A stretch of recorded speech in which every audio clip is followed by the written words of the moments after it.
नमस्कार। सुर्खियों के बाद बड़ी खबर के साथ शुरू करेंगे। जल प्रहार। खरगोन में मूसलाधार बारिश के चलते सराफा बाजार में दुकानों में पानी घुस गया। सराफा बाजार की सड़कें मानो तालाब में तब्दील हो गईं। इस दौरान ट्रैफिक के बैरिकेड समेत कई सामान पानी में बहते हुए नजर आए। भीकन गांव में लगातार बारिश के चलते दुकानों में पानी भर गया। बारिश के पानी से सड़कें तालाब बन गईं। रात करीब 7:30 बजे खंडवा खरगोन राजमार्ग पर 12वां मिल फाटे के पास 20 सड़क पर बारिश के चलते पेड़ गिर गया। रास्ता बंद हो गया। वाहनों की लंबी कतारें यहां लग गईं।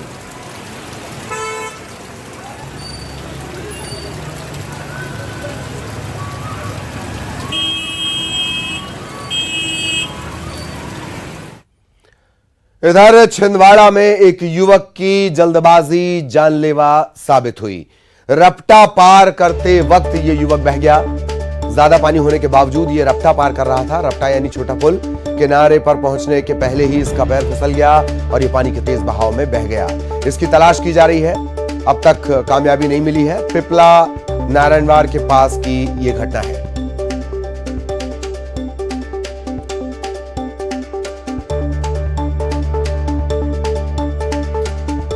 सहयोगी राजेश छिंदवाड़ा से हमारे साथ जुड़े हुए हैं। राजेश, पिपला नारायणवार की घटना हम देख रहे हैं, नवेगांव की घटना हमने दिखाई है और पूरे प्रदेश में इस तरह के तमाम तस्वीरें हम लगातार दिखा रहे हैं। बावजूद इसके लापरवाही जारी। पूरी जानकारी दें। जी ललित, बिल्कुल सही कहा आपने। ओवरऑल कहीं भी हर कहीं इस तरह के दृश्य सामने आ रहे हैं। ये जो दृश्य है ये पिपला नारायणवार का है। ये लड़का जो है ये पास के गांव कोपरावाली में का निवासी है, जो गया हुआ था किसी काम से पिपला नारायणवार। जिस समय वो लौट रहा था उस समय पानी थोड़ा ज्यादा था रिप्टे के ऊपर से। उस दौरान इसने पार करने की कोशिश की, लोगों ने मना किया, बावजूद इसके वो चलता चला गया। किनारे पर पहुंच गया था। किनारे पर पहुंच के उसका पैर अचानक फिसला और वो बहाव के साथ चला गया। लोगों ने आवाजें लगाई लेकिन उसको बचाने में लोग नाकामयाब रहे। पुलिस और प्रशासन के अधिकारी उसकी तलाश कर रहे हैं कि कहां वो मिल पाएगा। इसके अलावा जो जिले के दूसरे क्षेत्र हैं वहां पे भी कमोबेश इसी तरह के दृश्य सामने आ रहे हैं। तेज बहाव रफ्तों में, नदियों में, पुलों में होने के बावजूद लोग इस तरह का दुस्साहस करते हैं। प्रशासन और पुलिस के अधिकारी इन्हें रोकने में असफल रहते हैं। हालांकि कहीं ना कहीं ये लोगों की भी जवाबदारी होती है कि इस तरह के खतरे को मोल ना ले, लेकिन लगातार देखने में आ रहा है कि लोग इस तरह का दुस्साहस कर रहे हैं। जी ललित। चलिए बहुत बहुत धन्यवाद राजेश आपका इस तमाम जानकारी के लिए। सहयोगी राजेश विस्तार से जानकारी दे रहे थे। बार बार ताकीद और समझाइश के बावजूद इस तरह की तस्वीरें सामने आ रही हैं। और अब खबर खंडवा से। जोशी नाले में एक युवक बह गया है। बैतूल का रहने वाला ये युवक है। तलाश इसकी की जा रही है। इसी तरह की खबर हमने अभी छिंदवाड़ा से आपको बताई। बैतूल से शुरुआत में भी इस तरह की तस्वीरें सामने आ चुकी हैं। खरगोन से इस तरह की तस्वीर सामने आ चुकी हैं। बावजूद इसके लोग बाज नहीं आ रहे। खंडवा के जोशी नाले में ये एक युवक बह गया। बैतूल का रहने वाला ये युवक था। पुल के ऊपर से पानी बह रहा था। ये युवक इसे पार करने की कोशिश करता है और आखिरकार बह गया। तलाश जारी है।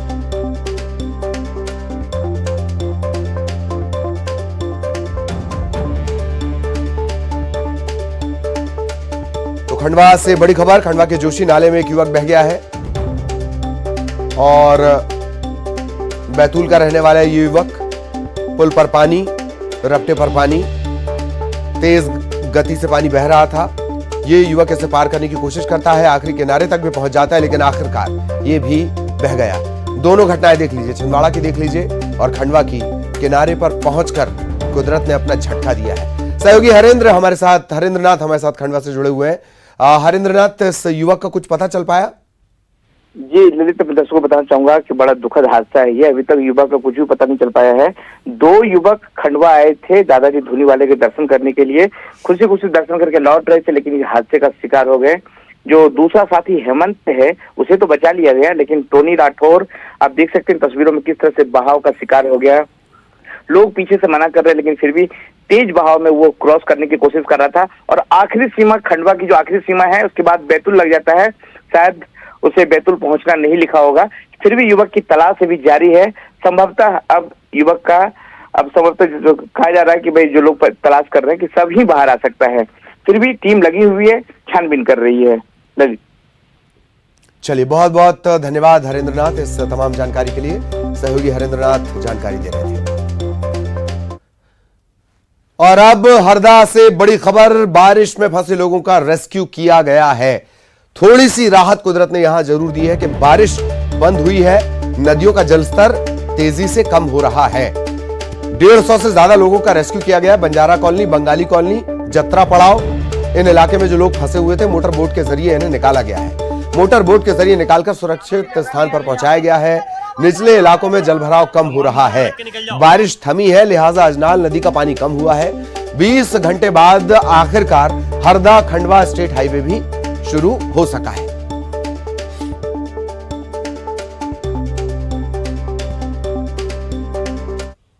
तो हरदा जिले में बारिश ने भारी कहर बरपाया है। तेज बारिश के चलते स्टेट हाईवे का एक बड़ा हिस्सा और एक पुलिया बह गए। रोड और पुलिया क्षतिग्रस्त हो गए। वहीं बारिश थमने के बाद लोग जल्दबाजी में अपनी जान भी जोखिम में डाल रहे हैं। गांगिया खेड़ी और घोड़ाकुंड गांव के बीच बहने वाली नदी के रपटे की तस्वीर देख लीजिए। नदी पार करने की जल्दबाजी में बाइक सवार युवक तेज बहाव में बह गया। युवक तो जैसे तैसे नदी तैरकर पार कर गया, लेकिन बाइक बह गई, नुकसान हो गया।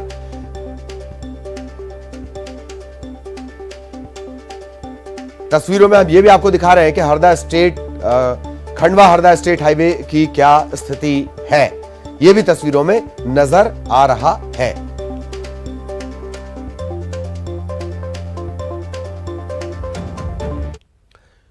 इधर बुरहानपुर जिले में लगातार बारिश के चलते नदी नाले उफान पर हैं। पुल पुलियों के ऊपर से कई फीट पानी बह रहा है।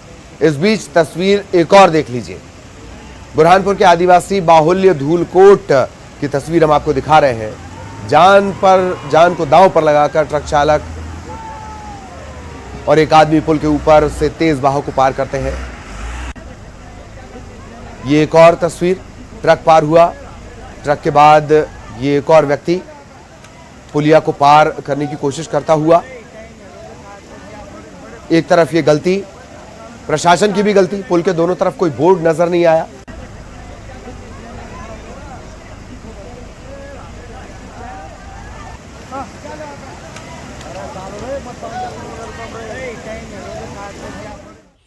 और अब रायपुर से बड़ी खबर, राजधानी में बुधवार रात से लगातार बारिश हो रही है। हालांकि राज्य के ज्यादातर हिस्सों में लगातार बारिश हो रही है। रायपुर में खारून नदी उफान पर है।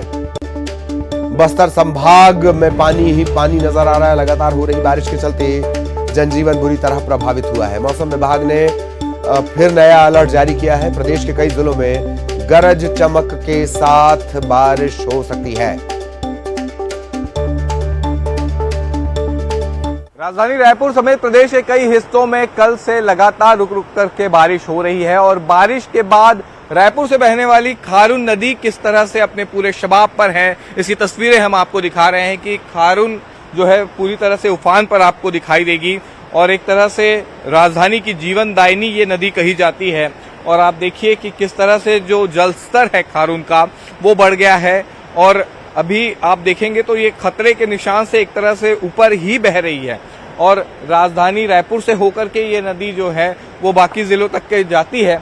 और अभी आप देखेंगे कि बारिश जो लगातार हुई है न सिर्फ रायपुर जिले में बल्कि बाकी आसपास के जिलों में, और इस वजह से जो नदी का जल स्तर है वो काफी बढ़ गया है। हालांकि अगर सुरक्षा की बात कही जाए तो महादेव घाट का ये पूरा इलाका है और ऐसे में अगर आप ये कहें कि यहाँ पर सुरक्षा के कोई इंतजाम हो तो वो यहाँ पर दिखाई नहीं देते।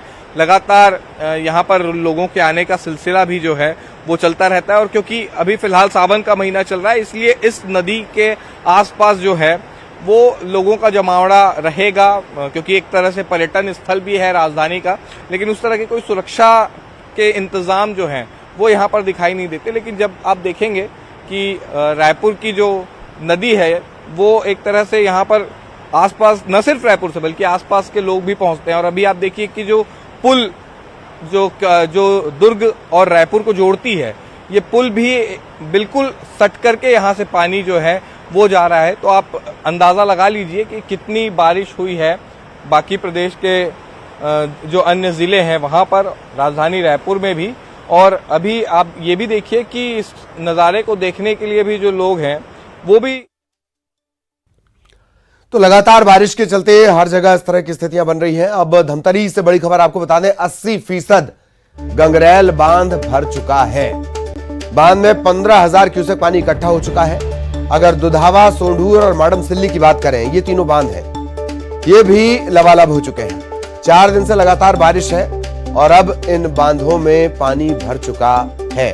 दुधावा, सोंढूर, माडम सिल्ली और गंगरेल सभी बांध लबालब।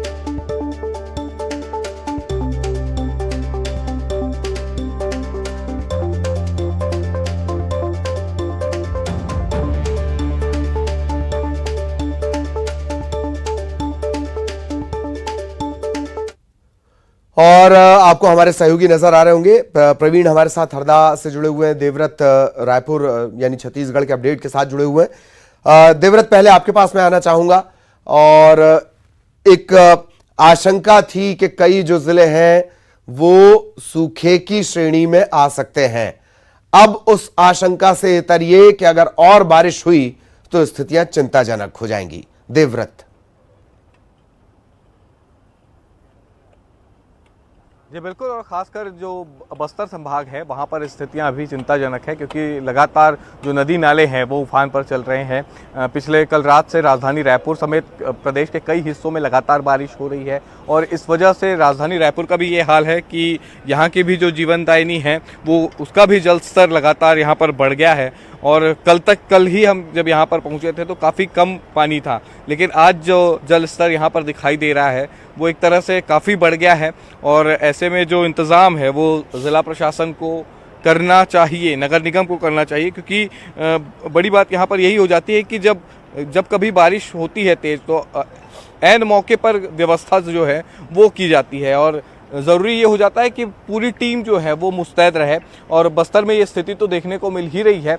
फिलहाल ये मौसम विभाग ने कहा है कि राजधानी रायपुर समेत प्रदेश के कई हिस्सों में आज भी यही स्थिति रहेगी, बारिश होती रहेगी। हालांकि जो अब तक के ये आशंका जताई जा रही थी कि प्रदेश के कुछ ऐसे जिले हैं जहां बारिश कम हुई है और जहां पर सूखे की भी आशंका जताई जा रही है। हालांकि सूखे की आशंका फिलहाल नहीं है, लेकिन जिस तरह की अतिवृष्टि हो रही, थोड़ी बारिश और ज़्यादा हो जाती है तो किसानों के लिए ये चिंता का सबब बन सकता है कि बारिश अब ज़्यादा हो रही है। जी बिल्कुल बिल्कुल। प्रवीण, मैं आपके पास आना चाहूंगा। हरदा में फौरी राहत मिली है, इसे पूरी राहत नहीं समझना चाहिए। प्रवीण।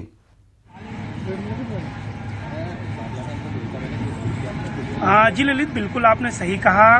बीती रात जो है कुदरत ने जो है थोड़ी सी राहत यहाँ पर लोगों को दी है। बारिश थमी है, नदियों का जलस्तर भी कम हुआ, निचले इलाकों में पानी कम हुआ, तो हम ये देख थोड़ा सोच सकते हैं कि जिंदगी जो है पटरी पर आना शुरू हो जाएगी। लेकिन जो असल परेशानी है वो अब शुरू होगी, क्योंकि जिन इलाकों में पानी था वहाँ लोगों का पूरा गृहस्थी का सामान पूरा भीग गया था।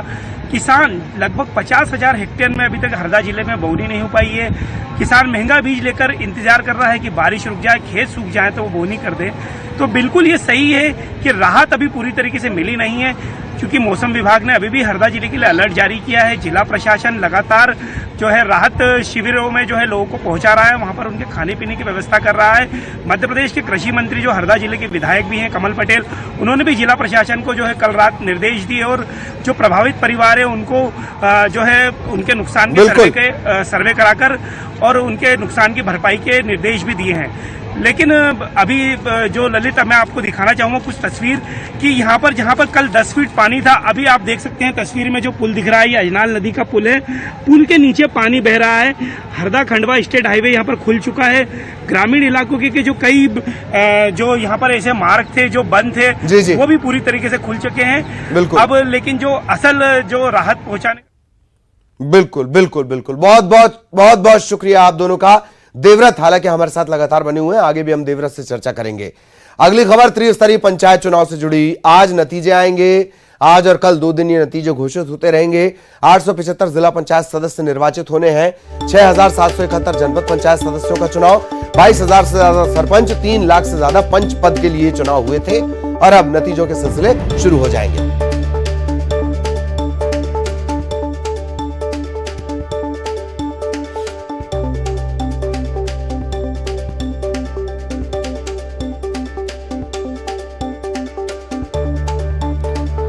त्रिस्तरीय पंचायत चुनाव के नतीजे आज और कल इनका ऐलान होगा।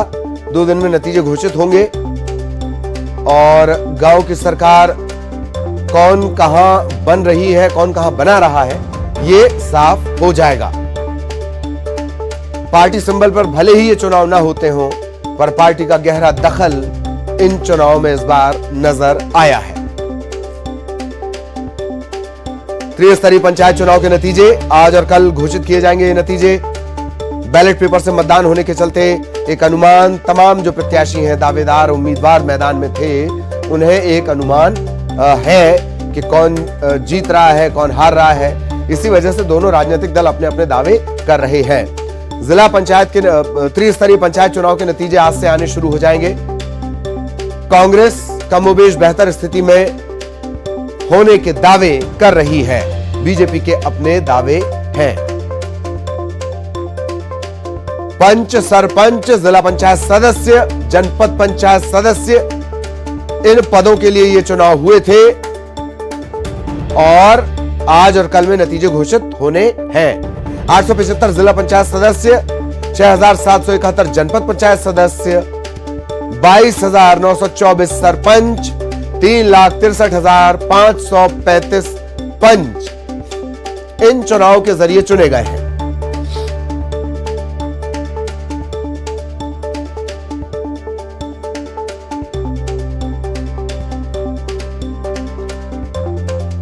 सीधे आपको लिए चलेंगे, सहयोगी शरद आपको नजर आ रहे होंगे। शरद, गांव की सरकार के नतीजे आने शुरू हो जाएंगे, किसी का गुमान टूटेगा और किसी की गलतफहमी। शरद। बिल्कुल सही बात है, क्योंकि जब भी परिणाम आते हैं तो ऐसा ही होता है। हालांकि अनौपचारिक तौर पर तो ये जो परिणाम है वो लगभग क्लियर हो चुके थे पिछली बार, लेकिन औपचारिक तौर पर उनका जो ऐलान है वो अब किया जाएगा। जो परिणाम है वो अब घोषित किए जाएंगे। देखिए, 3 चरणों में जो पंचायत के चुनाव हैं वो मध्य प्रदेश में कराए गए थे। उनमें से जो पंच, सरपंच और जनपद के जो सदस्य हैं उनके नतीजों की घोषणा आज की जाएगी और जिला पंचायत के जो सदस्य हैं उनके लिए कल जो टेबुलेशन है, जो मतगणना हुई थी, वो करने के बाद उनका अनाउंसमेंट किया जाएगा। हालांकि ये जो चुनाव हैं वो पार्टी सिंबल पर नहीं होते पंचायत के, फिर भी दावा ये किया जाता है कि क्योंकि प्रत्याशी मैदान में होते हैं, उनका समर्थन पार्टियों का होता है, तो बहुत कुछ स्थिति तो पहले स्पष्ट हो जाती है, क्योंकि मतगणना हो चुकी है, अनाउंसमेंट होना बाकी रहता है कि आधिकारिक तौर पर जो घोषणा है वो बाकी होना रहता है। तो उस आधार पर ही दोनों पार्टियां ये दावे कर रही हैं कि उनके ज़्यादा समर्थित प्रत्याशी जीते हैं। कांग्रेस के लिए कुछ नतीजे अच्छे नज़र आए थे पंचायत चुनाव में, जो सामने आ रहे थे आंकड़े उस हिसाब से, और कांग्रेस इस बात को लेकर उत्साहित थी कि ये जो पंचायत के नतीजे सामने आ रहे हैं यही आने वाले दिनों में अब आगे बढ़ेंगे, निकाय में भी और आने वाले विधानसभा में भी। तो खैर ये अलग बात है, देखना होगा कि क्या कुछ सामने होता है इन फ्यूचर। लेकिन अभी की जो स्थिति है उसमें एक बात बिल्कुल स्पष्ट है कि आज जो नतीजे आएंगे, कुछ कल नतीजे आएंगे। नगरीय निकायों के लिए 17 तारीख निर्धारित है, 18 तारीख पहले थी, जिसको अब बढ़ाकर 20 तारीख जो दूसरा चरण था उसको 20 तारीख कर दिया है। तो कह सकते हैं कि आज से जो स्थिति साफ होना होगी, जो आपने कहा कि किसी का गुमान टूटेगा, किसी का बनेगा, तो वो जो सिलसिला है वो 20 तारीख तक चलेगा। चलिए बहुत बहुत शुक्रिया शरद आपका इस तमाम जानकारी के लिए। शरद विस्तार से जानकारी दे रहे थे, नजरें लगातार बनी हुई हैं। इधर भगवान भोले का सावन का महीना आज से शुरू हो रहा है। शिव मंदिर सज चुके हैं, भोलेनाथ का पूजन करने के लिए भक्तों की भीड़ भी लगने लगी है। इस बार सावन में 4 सोमवार पड़ने वाले हैं।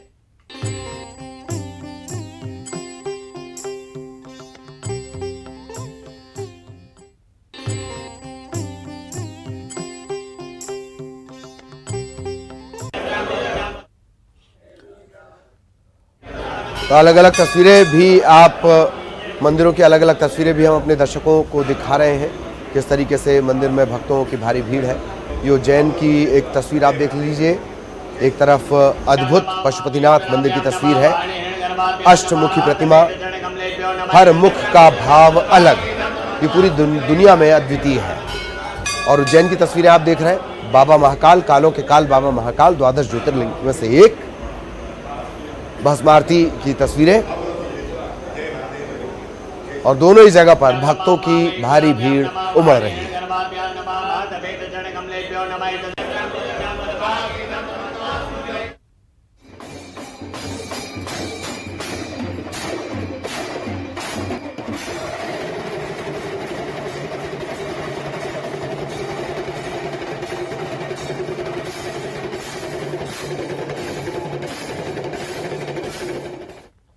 और विकास आपको नजर आ रहे होंगे, सीधे विकास के पास आपको लिए चलेंगे, अपडेट उनसे लेंगे। विकास, इस वक्त आप कहां पर हैं, कहां से आप हमारे दर्शकों के लिए शिव दर्शन का इंतजाम करे हुए हैं? विकास। बिल्कुल ललित, इस वक्त हम मौजूद हैं इंदौर के मालवा मिल इलाके में स्थित प्राचीन शिव मंदिर पर। यहाँ पर बेहद जो पवित्र स्थान है, यहाँ सबसे पहले तस्वीरों के माध्यम से दर्शन आपको करवाते हैं शिव मंदिर के। इस मंदिर की महिमा अपने आप में ही अजीब है। हालांकि फिलहाल श्रृंगार और विशेष पूजन चल रहा है, स्नान इत्यादि भगवान को कराए गए, लिहाजा दर्शन अभी भक्तों के लिए रोक दिए गए। विशेष श्रृंगार फिलहाल किया जा रहा है। आप सीधे तस्वीरों में देख सकते हैं इंदौर के मालवा मिल इलाके में ये भगवान शिव का प्राचीन मंदिर है। हालांकि सावन माह की अब शुरुआत हो चुकी है आज से ही, और सावन माह बेहद शुभ माना जाता है कि आज सावन माह में भक्तों की जो मनोकामना है वो पूरी होती है। हालांकि अब सावन माह के साथ साथ सोमवार का विशेष महत्व होता है, तो बड़ी संख्या में श्रद्धालु आज से शिवालयों में आना शुरू हो गए और इसी लिहाज से बड़ी संख्या में श्रद्धालुओं का जो भीड़ का जो तांता है वो अब शिवालयों के बाहर देखने को मिल रहा है। हालांकि यहाँ भी बड़ी संख्या में श्रद्धालु धीरे धीरे कर पहुंच रहे हैं, लेकिन विशेष श्रृंगार और पूजन फिलहाल इस मंदिर में शिवालय में चल रहा है, लिहाजा भक्तों को अंदर आने से कुछ देर के लिए रोका गया है। थोड़ी देर बाद फिर से पारंपरिक तौर पे यहाँ पे दर्शनों का जो क्रम है वो शुरू हो जाएगा। लेकिन ये शुभ माह और शिव का जो माह सावन है, इसमें माना जाता है कि हर जो मन्नत है वो पूरी होती है, मान्यताएं जो है वो पूरी होती है। दर्शन मात्र से कष्ट जो है उनका निवारण होता है। यही वजह है कि जो भक्त हैं शिव के, जो भोले के जो भक्त हैं, वो बेहद अद्भुत होते ही हैं। और सावन माह में वो सभी लोग खास पूजा का विशेष इंतजाम सभी भक्तों ने किया है और शिवालयों में खास विशेष श्रृंगार, विशेष साज सज्जा मंदिरों के साथ साथ भगवान शिव की गई है। ललित, चलिए बहुत बहुत शुक्रिया विकास आपका इस तमाम जानकारी के लिए। विकास विस्तार से जानकारी दे रहे थे। अब सतना से बड़ी खबर मिल रही है। सतना के होटल पार्क की लिफ्ट गिर गई है। तीसरी मंजिल से यह लिफ्ट नीचे गिरी है। लिफ्ट नीचे गिरने से 4 लोग जख्मी हुए हैं, जिन्हें निजी अस्पताल में भर्ती करवाया गया है। शुरुआती जानकारी के मुताबिक लिफ्ट का तार टूटने के चलते यह हादसा हुआ। मेंटेनेंस की कमी इस लापरवाही की बड़ी वजह मानी जा रही है। देर रात 1:30 बजे यह हादसा हुआ। हादसे के वक्त होटल में पार्टी चल रही थी।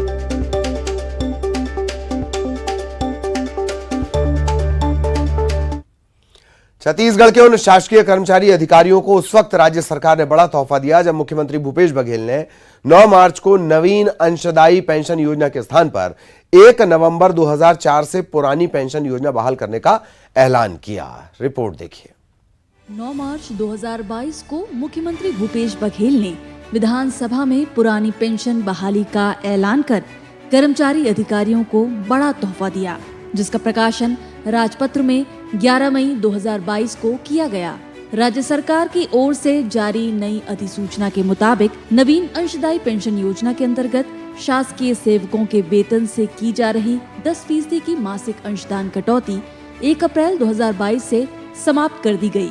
साथ ही सामान्य भविष्य निधि नियम के अनुसार मूल वेतन का न्यूनतम 12% कटौती की जा रही है। भविष्य में पेंशन नहीं मिलने से कर्मचारी अधिकारी नाराज थे।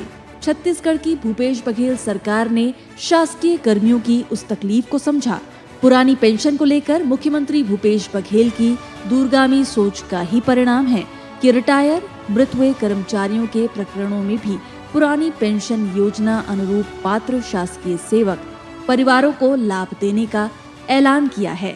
सरकार की इस सकारात्मक सोच को लेकर संसदीय कार्य मंत्री रविंद्र चौबे कहते हैं, हिंदुस्तान में कोरोना काल में कर्मचारियों का वेतन की कटौती की गई थी। छत्तीसगढ़ एकमात्र राज्य है जहां उनकी वेतन की कटौती नहीं की गई। पूरे देश में पेंशन के बारे में पुरानी पेंशन की मांग जा रही है, लेकिन आदरणीय मुख्यमंत्री भूपेश बघेल एक हमारे छत्तीसगढ़ पहला सरकार है जो कर्मचारियों के पेंशन का पुरानी पेंशन योजना लागू करने की घोषणा की है। साल 2018 में गढ़बो नवा छत्तीसगढ़ के स्लोगन के साथ कांग्रेस की सरकार सत्तासीन हुई और मुख्यमंत्री भूपेश बघेल नवा छत्तीसगढ़ गढ़ने के लिए एक के बाद एक काम किए जा रहे हैं, जिसमें पुरानी पेंशन लागू करना भी शामिल है। और शायद यही वजह है कि अब लोग कहने लगे हैं कि मेरा प्रदेश बदल रहा है और आगे बढ़ रहा है। और इसी के साथ इस बुलेटिन में इतना ही। खबरें जारी रहेंगी।